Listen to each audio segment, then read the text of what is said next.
मुंबई की चकाचौंध भरी रात अचानक सनसनी में बदल गई जब खबर आई कि देश की सबसे बड़ी कारोबारी हस्ती के घर पर ईडी की टीम ने धावा बोला है। आलीशान दीवारों के भीतर जहां आमतौर पर सिर्फ चमक, शान और सुरक्षा की परतें दिखाई देती हैं, वहां अचानक सायरनों और सरकारी सीलों की दस्तक गूंज उठी। माना जा रहा है कि छापे के दौरान जो खुलासे हुए उन्होंने पूरे देश को हिला दिया। शुरुआती आंकड़े ही इतने चौंकाने वाले थे कि लोगों की आंखें फटी की फटी रह गईं। गुप्त तहखानों और बेशकीमती लॉकरों से रकम का पहाड़ निकलता गया। रकम इतनी थी कि गिनने में मशीनें भी बार बार रुक गईं। लेकिन असली सवाल यह है कि यह सब कैसे और कब हुआ। जिस नाम को अब तक ताकत और वैभव का प्रतीक माना जाता था, क्या अब वही नाम विवादों के सबसे बड़े भंवर में घिर चुका है? लोग सोशल मीडिया पर सिर्फ एक ही बात पूछ रहे हैं, क्या ये मामला देश की सबसे बड़ी आर्थिक गुत्थियों में से एक साबित होगा, या फिर हर बार की तरह यह भी रहस्यों के जाल में दबकर रह जाएगा? सच क्या है, यह आने वाले वक्त में साफ होगा, मगर अभी तो पूरा देश इसी सनसनी पर थमा हुआ है। दोस्तों, सबसे पहले आपको यह समझना होगा कि ईडी यानी एनफोर्समेंट डायरेक्टरेट कोई आम सरकारी दफ्तर नहीं है। ये वही ताकतवर एजेंसी है जिसका नाम सुनकर बड़े बड़े नेता और बिजनेसमैन तक हिल जाते हैं। वजह, ईडी के पास है सर्च एंड सीज की वो पावर जिससे किसी भी इकोनॉमिक क्राइम, ब्लैक मनी और मनी लॉन्ड्रिंग के केस की तह तक पहुंचा जा सकता है। अब आते हैं इस मामले पर। कहानी शुरू होती है सीबीआई से। सीबीआई ने अनिल अंबानी और उनकी कंपनियों के खिलाफ बैंक धोखाधड़ी का केस दर्ज किया। इसके बाद ईडी ने भी मनी लॉन्ड्रिंग की जांच अपने हाथ में ले ली। जांच में सामने आया कि रिलायंस अंबानी ग्रुप की कंपनियों ने 2017 से 2019 के बीच यस बैंक से करीब 3,000 करोड़ का लोन लिया था, लेकिन ये पैसा जहां जाना चाहिए था वहां नहीं गया। आरोप है कि इसे डाइवर्ट किया गया, बैंक अधिकारियों को रिश्वत दी गई और डॉक्यूमेंट्स तक में हेरफेर की गई। ईडी की रेड में कई अहम डॉक्यूमेंट्स और डिजिटल एविडेंस मिले हैं, जिनमें loan approval letters, financial transaction record और कई कंपनियों के गुप्त पेपर्स शामिल हैं। दोस्तों, मामला यहीं पर नहीं रुका। असली झटका तब लगा जब 24 जुलाई 2025 को ईडी की टीम ने एक साथ रिलायंस ग्रुप से जुड़े 35 अलग अलग ठिकानों पर छापेमारी कर डाली। सोचिए,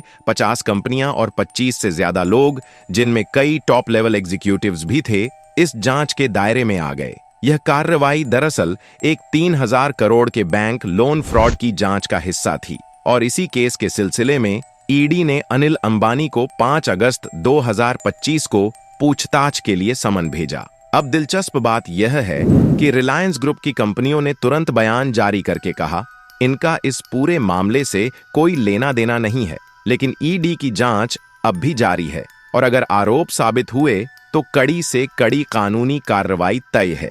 इस पूरी कहानी की जड़ में है स्टेट बैंक ऑफ इंडिया की शिकायत। एसबीआई ने रिलायंस कम्युनिकेशंस लिमिटेड पर 373 करोड़ रुपए की धोखाधड़ी का आरोप लगाया। और यही नहीं, अनिल अंबानी पर केवल एसबीआई का ही नहीं बल्कि कई बड़े बैंकों का भी भारी कर्ज बकाया है। सालों से ये रकम न तो चुकाई गई और न ही कंपनियों ने कोई क्लियर स्पष्टीकरण दिया। उल्टा आरोप ये है कि बैंकों से लिया गया पैसा गलत कामों और संदिग्ध निवेशों में लगाया गया।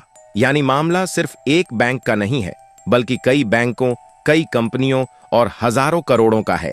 और यही इस केस को इतना बड़ा और संवेदनशील बना देता है। साल 2020 में ही एसबीआई ने खुलकर रिलायंस कम्युनिकेशंस और अनिल अंबानी के अकाउंट को फ्रॉड घोषित कर दिया था। लेकिन सोचने वाली बात यह है कि उस वक्त इसका कोई बड़ा असर नहीं हुआ।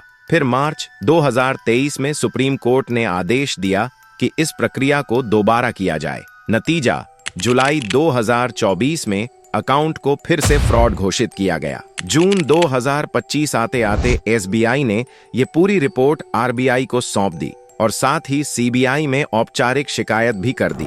इसके बाद जब एफआईआर दर्ज हुई तो सीबीआई की टीमें सीधे आरकॉम के दफ्तरों और अनिल अंबानी के घर तक जा पहुंची। 23 अगस्त की सुबह ठीक 7 बजे मुंबई के कफ परेड इलाके में स्थित उनके आलीशान घर सी विंड पर सीबीआई ने रेड डाल दी और यहीं से तस्वीर और भी साफ हो गई।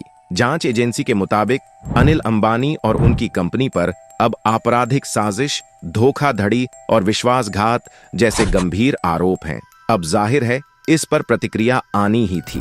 अनिल अंबानी के प्रवक्ता ने बयान जारी कर कहा, ये केस दरअसल 10 साल पुराने मामलों से जुड़ा है। उस वक्त अंबानी कंपनी में सिर्फ नॉन एग्जीक्यूटिव डायरेक्टर थे।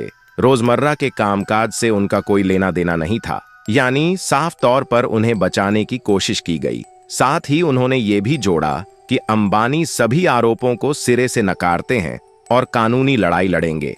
लेकिन दोस्तों, असली सच्चाई धीरे धीरे सामने आ रही है और सबसे दिलचस्प मोड़ ये है कि छापेमारी का ये सिलसिला सिर्फ बिजनेसमैन तक ही सीमित नहीं रहा। अब ये दायरा इंजीनियरों से लेकर नेताओं तक फैल चुका है। यहां तक कि कांग्रेस विधायक केसी वीरेंद्र, जो कर्नाटक से आते हैं, वो भी अब ईडी की गिरफ्त में पहुंच चुके हैं। यानी ये मामला सिर्फ एक कॉरपोरेट स्कैम नहीं, बल्कि एक ऐसे नेटवर्क का खुलासा है जिसकी जड़ें राजनीति, बिजनेस और पावर तीनों में गहराई तक फैली हुई हैं। लेकिन दोस्तों, कहानी का सबसे चौंकाने वाला मोड़ तो तब आया जब नाम सामने आया कांग्रेस विधायक केसी वीरेंद्र का।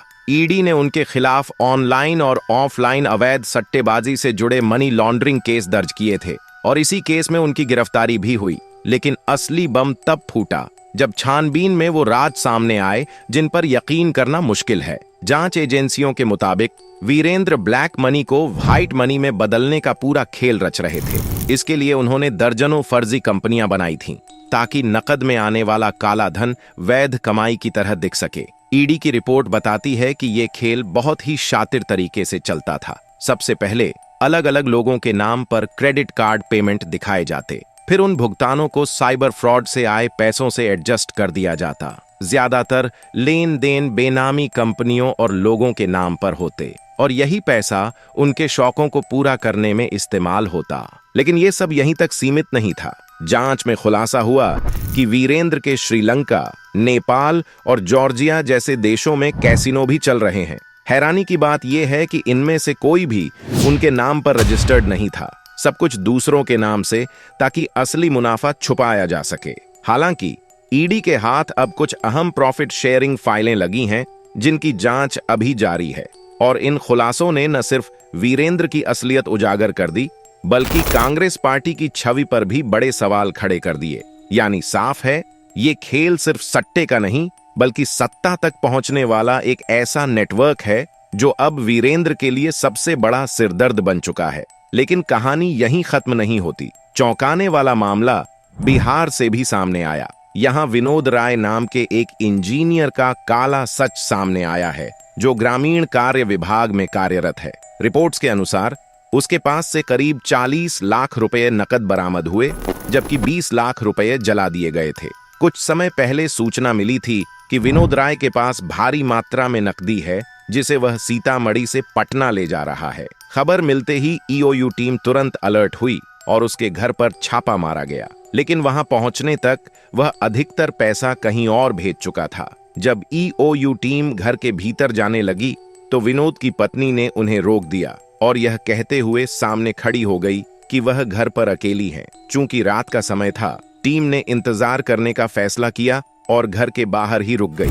आधी रात को घर से कागज और नोट जलने की तेज बदबू आने लगी, मानो सबूत मिटाए जा रहे हों। सुबह जब ईओयू टीम घर के अंदर दाखिल हुई तो नजारा किसी थ्रिलर फिल्म से कम नहीं था। हर कोने में जली हुई नकदी बिखरी हुई थी। बाथरूम की फर्श पर अधजले नोट पड़े थे। टीम ने तुरंत नगर निगम और एफएसएल विशेषज्ञों को बुलाया और फॉरेंसिक जांच शुरू की। प्रारंभिक जांच में सामने आया कि ये सब विनोद राय और उनकी पत्नी की करतूत थी। उन्होंने कैश जलाकर और बाकी रकम छुपाकर सबूत मिटाने की कोशिश की। लेकिन इस कोशिश के बावजूद घर से भारी मात्रा में कैश, 100 करोड़ से ज्यादा की अचल संपत्ति, कई बैंक अकाउंट्स, जमीन जायदाद की रजिस्ट्री, आभूषण, बीमा पॉलिसियां और निवेश से जुड़े अहम दस्तावेज बरामद हुए। लेकिन दोस्तों, यहां ये साफ करना बेहद जरूरी है, इन घटनाओं और आरोपों की अभी तक आधिकारिक पुष्टि नहीं हुई है। इस वीडियो में जिन नामों और घटनाओं का जिक्र है